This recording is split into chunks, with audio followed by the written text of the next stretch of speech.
Assalamualaikum warahmatullahi wabarakatuh. Semoga kalian tetap semangat untuk belajar dan mau terus belajar. Pada kesempatan sesi pembelajaran sains saat ini, kita akan mengulas sedikit tentang struktur daun.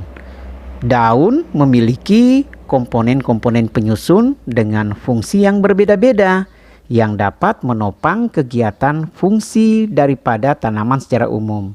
Pada kali ini kita akan melihat struktur daun tanaman dikotil.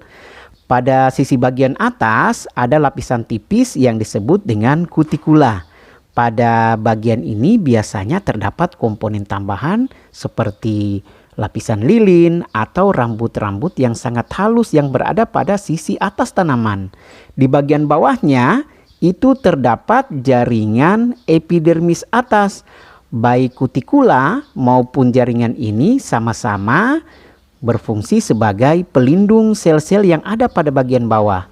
Di sisi bawahnya itu terdapat jaringan yang rapat, panjang, seperti pagar. Nah, itulah kenapa disebut jaringan ini sebagai jaringan pagar, yang dikenal dengan istilah sainsnya polisade. Pada jaringan ini terdapat bintik-bintik hijau yang sangat banyak yang disebut sebagai kloroplas. Kloroplas ini berperan dalam melakukan fungsi fotosintesis pada tanaman.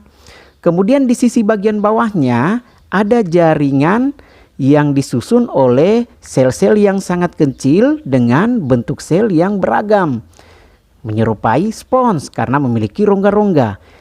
Nah, bagian ini juga memiliki titik-titik hijau yang dikenal kloroplas, tetapi tidak sebanyak pada jaringan polisade.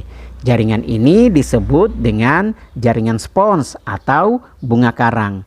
Rongga-rongga udara yang terdapat pada jaringan ini berperan menampung udara sementara, baik yang akan dikeluarkan dari tubuh tumbuhan maupun yang akan digunakan dalam kegiatan proses fotosintesis di daun.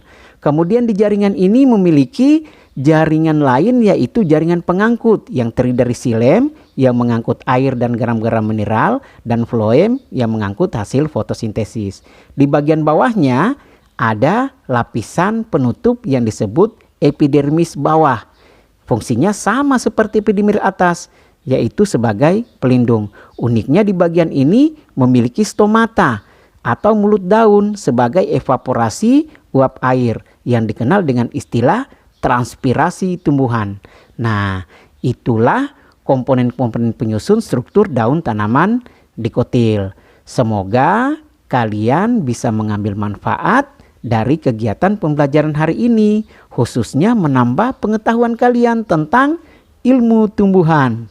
Semoga kita dapat berjumpa pada pembelajaran berikutnya. Wassalamualaikum warahmatullahi wabarakatuh.